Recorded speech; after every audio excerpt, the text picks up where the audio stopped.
தினம்தோறும் விளக்கேற்ற நல்ல எண்ணெய் இதயம் நல்லெண்ணெய்.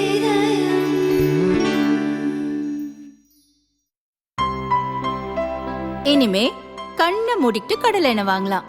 ஏன்னா மந்த்ரா கடலை எண்ணெய் இதயத்தின் தயாரிப்பு. முல்லை பெரியாறு அணையை இடித்துவிட்டு புதிய அணை கட்டும் திட்டத்தை மீண்டும் தீவிரமாக கையில் எடுத்துள்ளது கேரள அரசு. ஏற்கனவே 2 ஆண்டுகளுக்கு முன்பு புதிய அணை கட்ட கேரள அரசு திட்டம் தயாரித்தது. இதற்காக சிறு தொகையையும் பட்ஜெட்டில் ஒதுக்கியது. அப்போதும் பெரிய சர்ச்சை வெடித்தது. இவ்வளவு காலம் கழித்து கேரளாவில் லோக்சபா தேர்தல் ஓட்டுப்பதிவு முடிந்த கையோடு மீண்டும் புதிய அணை திட்டத்தை தூசி தட்டி இருக்கிறது கேரளா. புதிய அணைக்கான விரிவான திட்ட அறிக்கை கேரள அதிகாரிகள் தயாரித்துள்ளனர்.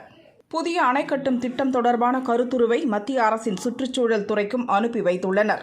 முல்லை பெரியாறு அணையின் கீழ்ப்பகுதியில் 366 மீட்டர் நீளத்துக்கு புதிய அணை கட்டப்படும் என்று திட்ட அறிக்கையில் உள்ளது. புதிய அணை கட்டியதும் இப்போது இருக்கும் பிரதான அணை இடிக்கப்படும். புதிய அணை கட்டும் பணி நடக்கும் காலத்திலும் தமிழகத்துக்கான தண்ணீர் பங்கீடு தங்கு தடையின்றி நடக்கும் என்றும் கேரளா கூறியுள்ளது. ஆனால் உண்மையில் முல்லை பெரியாறில் புதிய அணையை கேரளாவால் கட்ட முடியுமா, பிரதான அணையை இடிக்க முடியுமா என்பது பற்றி தமிழக நீர்வளத்துறை அதிகாரிகள் பரபரப்பு தகவல்களை தெரிவித்துள்ளனர். முல்லை பெரியாறு அணையும் புதிதாக அணை கட்ட கேரளா தேர்வு செய்திருக்கும் இடமும் மத்திய அரசின் புலிகள் சரணாலய பகுதியில் வருகின்றன. இந்த பகுதியில் ஒரு மரத்தை வெட்ட வேண்டும் என்றாலே பல அனுமதிகளை வாங்க வேண்டும். புதிய அணை கட்ட வேண்டும், பழைய அணையை இடிக்க வேண்டும் என்றால் அதற்கு மத்திய அரசின் பலவிதமான அனுமதிகளை வாங்க வேண்டும். குறிப்பாக சுற்றுச்சூழல் அனுமதி முக்கியம். அதேபோல புதிய அணை கட்ட வேண்டும் என்றால் தமிழகம் கேரளா இடையே உடன்பாடு ஏற்பட வேண்டும் என்று 2014ஆம் ஆண்டு சுப்ரீம் கோர்ட் உத்தரவு தெளிவாக கூறியுள்ளது. இவ்வளவு பெரிய சவால்களை தாண்டி கேரளா அணை கட்டுவது சாத்தியமில்லாத காரியம். புதிய அணை தொடர்பாக மத்திய நீர்வளத்துறையிடம் இதற்கு முன்பு கேரளா கொடுத்த மனு நிராகரிக்கப்பட்டது.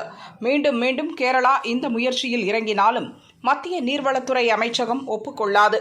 தமிழகம் ஒப்புக்கொண்டால் மட்டுமே கேரளாவின் புதிய அணை சாத்தியம். அப்படி ஒரு காரியம் இப்போதைக்கு நடக்க வாய்ப்பே இல்லை. இருப்பினும் அரசியல் ஆதாயத்துக்காக கேரளா புதிய அணை கட்டும் அறிவிப்பை அவ்வப்போது வெளியிடுகிறது. இது கேரள மக்களை ஏமாற்றும் முயற்சி. கேரளாவின் முடிவால் தமிழகத்துக்கு எந்த பாதிப்பும் நேராது. கேரளாவால் உறுதியாக புதிய அணை கட்ட முடியாது என்று தமிழக அதிகாரிகள் கூறினர்.